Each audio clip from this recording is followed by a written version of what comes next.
Tahimik ang gabi, maliban sa huni ng kuliglig. Hampas ng hangin sa kawayan at ang kakaibang tunog na tila ba nagbabadya ng pang-anib. Ito na ba ang aswang? Ngunit bago tayo matakot, sino nga ba siya? Saan ba talaga nagmula ang aswang? Ngayong gabi, samahan niyo ako sa isang malalim at mahabang paglalakbay sa kasaysayan, panitikan at kultura upang tuklasin ang pinagmulan ng isa sa pinakamisteryosong nilalang sa alamat ng mga Pilipino, ang aswang. Ang salitang aswang ay napakalawak. Hindi ito basta isang nilalang. Isa itong pakalahatang termino para sa mga halimaw, mangkukulam at nilalang ng dilim. May iba't ibang anyo ng aswang sa iba't ibang reyon sa Pilipinas. Halimbawa, manananggal, babae sa araw, halimaw sa gabi, nahahati ang katawan at lumilipad gamit ang pakpak ng paniki. Tik-tik, wak-wak. Lumilipad at may tunog na tik-tik kapag malayo, pero tahimik kapag malapit na.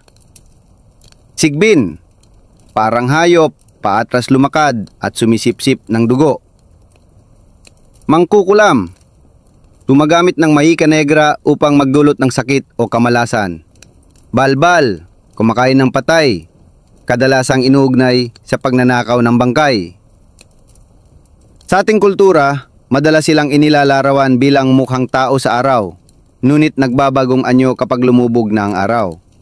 Ngunit saan nag-ugat ang paniniwalang ito? Bago dumating ang mga Kastila sa Pilipinas, may mayamang paniniwala at sistemang espiritual ang ating mga ninuno. Naniniwala sila sa mga anito, diwata at espiritu ng kalikasan. At sa bawat kabutihan, mayroong kabaligtaran. Dito ipinanganak ang mga masasamang nilalang tulad ng aswang o asuwan sa Visayas. Ayon sa mga antropolohista, ang aswang ay unang nabanggit sa mga lumang salin ng mga epikong bayan. Isa raw itong nilalang na kalaban ng mga bayani. Sa Panay may mga kwento tungkol sa aswang na kalaban ng mga binukot. Sa Kapampangan may Diyos ng kasamaan na tinatawag na aswang kakontra ni Apong Sinukuan. Hindi pa raw ganap na halimaw nun, kundi espiritu nga panakit, gaya ng mga multo sa modernong kwento. Pagsapit ng 2021, dumating si Ferdinand Magellan at ang mga Kastila. Kasama ang krus at espada, isinabuhay nila ang Kristyanismo. Ngunit may balakid sila, ang mga Babaylan at Katalonan. Ang Babaylan ay tagapamagitan ng tao at espiritu. Siya ang manggagamot, tagapayo, tagabantay ng ritual.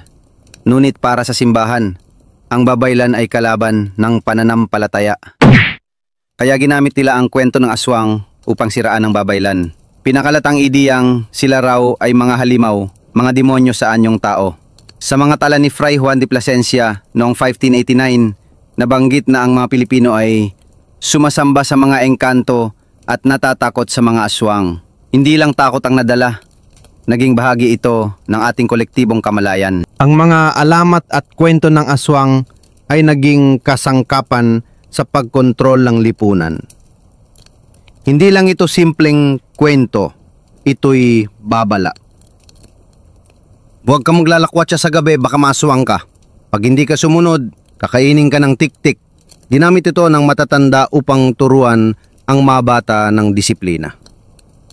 Pero higit pa ron, naging salamin ito ng ating takot sa hindi natin maipaliwanag.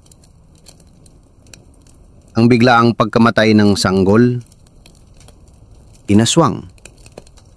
Ang kakaibang ugali ng isang matandang babae, siguro aswang.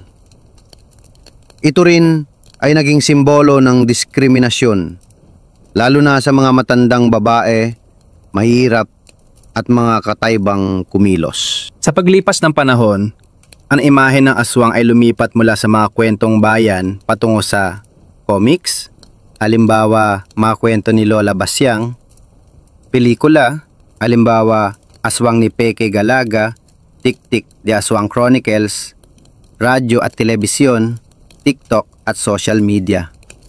Ngunit may napapansin ka ba, ang aswang dati kinatatakutan, ngayon minsan ay inaaliw. Sa mga pelikula nagiging bida ang aswang. Sa comics, minsan ay kaibigan ng tao. nagiging anti-hero o sympathetic villain. Mula sa halimaw, naging simbolo ng paninindigan, pagkakaiba at kahinaan ng lipunan. Ayon sa mga siyentipiko at historiador, maraming karanasan tungkol sa aswang ang maaring paliwanag ng sleep paralysis o bangungot, psychosis at schizophrenia, rabies o epilepsy, postpartum depression. Minsan ang mga nilalang na sinasabing nakita ay maaring epekto ng panaginip, trauma o guni-guni. Ang tunog na tiktik, posibleng paniki o kwago lamang ang anyong lumilipad, marahil ay malaking ibon o usok ng apoy. Sa kabila ng siyensya, marami pa ring naniniwala, lalo na sa mga liblib na baryo, bundok at tabing dagat. May mga kwento ng mga komunidad na pinagbabawalan pa rin ang paglaba sa gabi, lalo na kung may buntis. May mga ina na naglalagay pa rin ng bawang sa pintuan o ng walis tambo sa bintana, panlaban daw sa aswang. Sa mga barangay sa Capiz, Antique, Sikwar at Sorsogon, aktibo pa rin ng mga kwento. Minsan ginagamit ito bilang proteksyon, minsan bilang panakot, at minsan bilang pagkakapitaan. Maraming muka ang aswang. Maraming kwento. Maraming kahulugan. Ngunit sa dulo, ito'y hindi lamang kwento ng takot.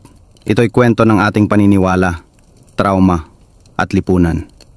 Ang aswang ay maring simbolo ng pambansang takot, hindi may paliwanag na karanasan, kasaysayang tinakpan at nilimot, at panlipunang paghuhusga sa iba.